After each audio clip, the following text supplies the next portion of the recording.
Guys આપણે previous લેક્ચરમાં discussion કર્યું હતું ફૂડ ચેઇન એન્ડ વેબ.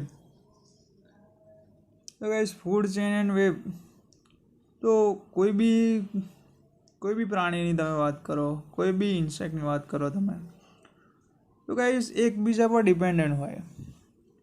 એ રીતે ફૂડ ચેઇન રચાય. સપોઝ કે આપણે ડિસ્કશન કરીએ ફોરેસ્ટનું, તો ફોરેસ્ટની વાત કરતા હોઈએ તો જે ગ્રાસ છે, લીલી વનસ્પતિ, એ કોનું ફૂડ છે? તો એને બિયર જેવા કેટલાક પ્રાણીઓ હોય તે તેનું સેવન કરે, તેને ખાય. હવે જે સેકન્ડ જે પ્રાણી છે બિયર, એને ટાઈગર તેનું ભક્ષણ કરે. ટાઈગર છે આને ખાઈ જાય, આ આને ખાય, એટલે આ રીતે એક વેબ ચેન રચાય. ઓકે, તો આ પ્રોડ્યુસર છે, આ પ્રાઇમરી કોન્ઝ્યુમર છે અને આ સેકન્ડરી કોન્ઝ્યુમર છે. આ ડિપેન્ડ આની પર છે, આ ડિપેન્ડ આની પર છે. This is producer, this is first consumer and this is second consumer. Suppose we talk about grassland, તો તીડ છે તે ઘાસને ખાય, જે દેડકો છે તે તીડને ખાય, સાપ છે તે દેડકાને ખાય, અને જે કાઇટ છે તે સ્નેકને ખાય. ઓકે, તો આ રીતે એક વેબ ચેન રચાય છે. હવે આ વેબ ચેનમાં this is producer, this is first consumer, this is second consumer, this is third consumer અને ધીસ ઇઝ ફોર્થ કોન્ઝ્યુમર. આ રીતે એક વેબ ચેન રચાય છે. ઓકે, સમજ પડી ગઈ? હવે ગાઈસ ફૂડ વેબની વાત કરીએ આપણે. ફૂડ વેબ તો sunlight producer, herbivores, carnivores and top carnivores. સૂર્યપ્રકાશ ઉત્પાદન કરતા, તૃણાહારી, માંસાહારી, ઉચ્ચ કક્ષાના માંસાહારી. તો ગાઈસ સનલાઇટનો ઉપયોગ થઈને ગ્રાસ આવે.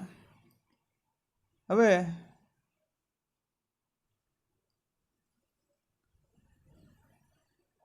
herbivores રેબિટ છે, પછી carnivores, this is fox and top carnivores, this is tiger. Okay, આ બધું ડિસ્કશન આપણે પ્રીવિયસ લેક્ચરમાં કરી ગયા છે, બટ તો બી તમને હેલ્પફુલ એટલે મેં ડિસ્કશન કર્યું કઈ રીતે સનલાઇટમાંથી પ્રોડ્યુસ થાય ગ્રાસ, એનું હર્બિવર્સ એનું ઇટિંગ કરે, હર્બિવર્સ એનું ઇટિંગ કાર્નિવર્સ કરે, અને ટોપ કાર્નિવર્સનું ઇટિંગ કરે. એકબીજા પર ડિપેન્ડ છે, એકબીજાનો ખોરાક બને છે. શુદ્ધ લેંગ્વેજમાં કહીએ તો આપણે ઘાસની વાત કરતા હોય તો ઘાસ, તો તેને કોણ ખાય? તો કેટલાક નાના નાના જીવડાઓ ખાય ઘાસ. હવે પછી જીવડાઓને કોણ ખાય? તો દેડકો, તીડ, એ બધા ઇન્સેક્ટ એકબીજા પર ડિપેન્ડ છે. દેડકાને કોણ ખાય? સાપ. સાપને કોણ ખાઈ જાય? સમડી, બાજ, એવા બધા પક્ષીઓ. આથી એક ફૂડ ચેઇન અને વેબ ચેઇન રચાય છે. સમજ પડી ગઈ વિદ્યાર્થી મિત્રો કઈ રીતે ફૂડ ચેઇન અને વેબ ચેઇન ક્રિએટ થાય છે? ઓકે, ચલો હવે ઓઝોન વાયુ વિશે આપણે થોડું ડિસ્કશન કરીએ. યુ નો ઓઝોન વાયુ, O3, it's very helpful for our body. Okay, next topic છે how do our activities affect the environment. So we are an integral part of our environment. Changes in the environment affect us about our activities, change the environment around us. We have already seen in previous class how our activity pollute the environment. In this chapter we shall be looking at the environment problem in detail. This is reflection of ozone layer and waste disposal. So guys, ozone વાયુ એ સૂર્યપ્રકાશમાંથી આવતા ultraviolet race છે તેને સૂર્યમાંથી જે production થાય ultraviolet રેસનું એને પૃથ્વી પર આવતા અટકે છે, રોકે છે. તો O3 વાયુ એ ઉપયોગી વાયુ છે. O3 gas is very helpful for us. Now, ozone layer and how it is getting depleted. So, O3, ozone, is a molecule formed by 3 atoms of oxygen. Ozone, oxygen માટે O2 હોય તો ozone માટે O3 હોય. While O2 live, ozone is a deadly poison. However, O3 is a molecule formed by 3 atoms of oxygen. While O2, which we normally refer as oxygen, is essential for all aerobic forms of life, ozone is a deadly poison. However, at the higher level of the atmosphere, ozone performs an essential function. It shields the surface of the earth from ultraviolet radiation from the sun. This radiation is highly damaging to organisms. For example, it is known to cause skin cancer in human being. Ozone વાયુના જે ગાબડા પડે છે એનું ડિક્રીઝિંગ થાય છે amount of ozone, એના કારણે સ્કિનમાં પ્રોબ્લેમો થાય. કેમ કે ઓઝોનનું લેયર કેન્સલ થાય તો જે સૂર્યમાંથી અલ્ટ્રાવાયોલેટ રેસ આવે છે એ સીધા પૃથ્વી પર આવે. સો એની ઇફેક્ટ શું થાય કે એ ઓઝોન વાયુના જે રેસ છે, ઓઝોન નહીં, સનલાઇટમાંથી જે અલ્ટ્રાવાયોલેટ રેસ આવે છે એ સીધા આપણી સ્કિન ઉપર પડે અને તેના કારણે સ્કિન કેન્સર થાય. તો radiation is highly damaging to organism. For example, it is known as cause skin cancer in human being. Ozone at the higher level of the atmosphere is a product of ultraviolet radiation acting on oxygen molecule. The higher energy ultraviolet radiation split apart some molecule oxygen into free oxygen atom. This atom then combine with the molecular oxygen to form ozone as known as O2. O2 માંથી ultraviolet race હોય એના કારણે O2નું 2 પાર્ટમાં એનું વિભાજન થાય. ઓક્સિજનના 2 atom છૂટા પડે અને એ ઓક્સિજનનું એટમ બીજા ઓક્સિજનના 2 એટમ જોડે કમ્બાઈન થઈને O3 એટલે કે ઓઝોન બનાવે છે.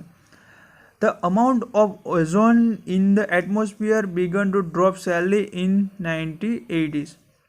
This decrease has been linked to systematic chemicals like chlorofluorocarbon (CFC), which are used as refrigerant and in the fire extinguishers. જે આગ ઓલવવાના સાધનો આવે, ફાયર એક્સટિંગ્યુશર, પછી રેફ્રિજરન્ટ્સ. ઓકે, આપણા ફ્રીજમાં અને એસીમાં કયા વાયુનો ઉપયોગ થાય? Chlorofluorocarbon, CFC. It is very harmful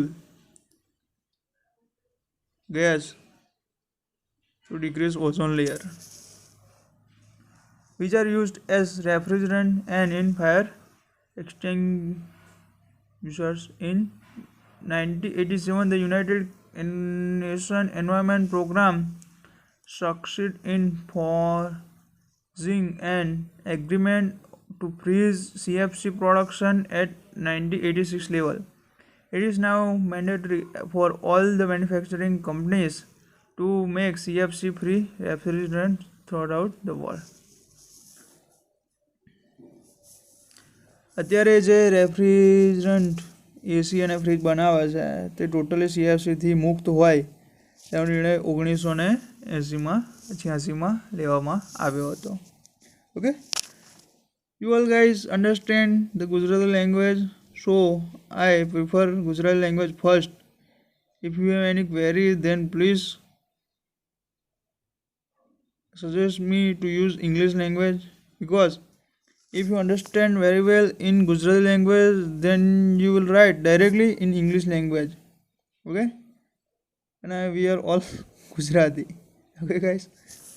So guys, CFC chlorofluorocarbon, જેના કારણે ઓઝોન O3 ગેસ છે એનું જે શિલ્ડ છે પૃથ્વીથી કેટલાક કિલોમીટર દૂર આવેલું છે તેમાં ડિફેક્ટ પડે છે, જેના કારણે જે અલ્ટ્રાવાયોલેટ રેસ સીધે સીધા પૃથ્વી પર આવે, અર્થ પર આવે, અને તેના કારણે શું થાય, તો તેના કારણે